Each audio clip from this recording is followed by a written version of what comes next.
Hello! Hi! నమస్తే. నేను మీ Saritha. Welcome back to ఏమన్ కుకింగ్ అండ్ వ్లాగ్స్. ఈరోజు నేను గోధుమ పిండితో చిప్స్ ఎలా చేయాలో చూపిస్తాను. టేస్ట్ అయితే చాలా బావుంటాయి. పిల్లలు కూడా చాలా ఇష్టంగా తింటారు. ఇప్పుడు చేయకపోతే ఒకసారి ఇలా ట్రై చేయండి. సింపుల్‌గా అయిపోతుంది. పెద్ద కష్టపడాల్సింది కూడా ఉండదు. ఇలా చేసి పెట్టుకుంటే ఏందంటే పిల్లలకి ఈవినింగ్ స్నాక్స్ కూడా యూజ్ అవుతది. కాబట్టి దానికోసం నేను ముందుగా అయితే ఒక 2 కప్స్ వరకు గోధుమ పిండి తీసుకున్నాను. ఇందులోకి ఇప్పుడు ఒక హాఫ్ టేబుల్ స్పూన్ సాల్ట్, అలానే ఒక హాఫ్ టేబుల్ స్పూన్ వరకు అయితే కారం వేసుకున్నాను. ఇప్పుడు ఇందులో ఒక హాఫ్ టేబుల్ స్పూన్ నువ్వులు, ఒక 1 టేబుల్ స్పూన్ వరకు అయితే ఓమ వేసుకొని బాగా కలుపుకోవాలి. ఇలా కలుపుకున్న తర్వాత ఇప్పుడు ఇందులోకి వేడి చేసుకున్న నూనె గానీ, లేకపోతే నెయ్యి గానీ వేసుకోవాలి. అప్పుడే ఒక 2 టేబుల్ స్పూన్ వరకు వేసుకోవాలి. ఇలా వేసుకొని చిన్నగా కలుపుకోవాలండి. వేడి వేడిగా ఉంటుంది కదా, చెయ్యి కాలుతది కాబట్టి చూసి కలుపుకోవాలి.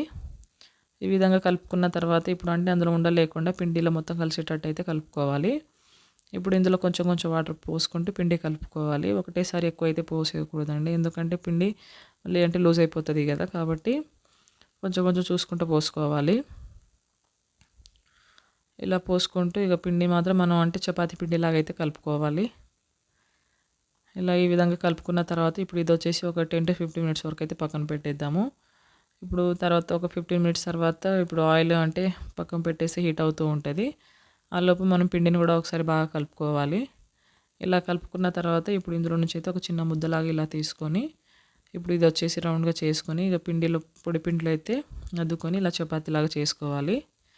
మీకు అంటే ఎంత వీలుగా ఉంటే అంత వీలుగా అయితే పలుచగా చేసుకోవాలి.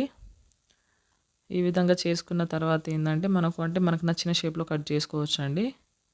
నేనైతే అంటే డైమండ్ షేప్స్ కట్ చేశాను, కానీ మీకు కావాలంటే ఇంకా వేరే రెక్టాంగిల్ కానీ లేకపోతే స్క్వేర్ ఎట్లయినా చేసుకోవచ్చు.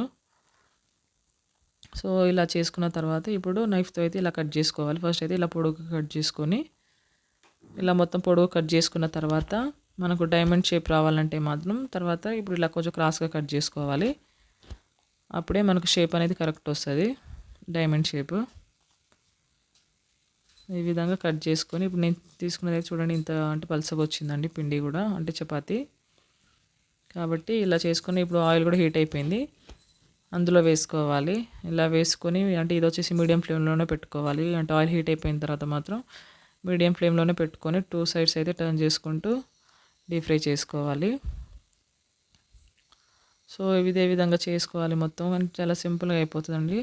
టేస్ట్ కూడా చాలా బాగుంటుంది. ఇలా చేసుకుంటే మనకు అంటే క్రిస్పీగా వస్తాయి. కొంచెం బ్రౌన్ కలర్ వచ్చేంత వరకు అయితే ఉంచుకొని తర్వాత తీసేయాలి. ఈ విధంగా అయిపోయిన తర్వాత తీసేయాలి. అంతే అండి, చాలా టేస్టీగా ఉంటాయి. ఎప్పుడు చేయకపోతే మాత్రం కంపల్సరీ ట్రై చేయండి. చాలా సింపుల్గా అయిపోతుంది, ఫాస్ట్గా అయిపోతుంది.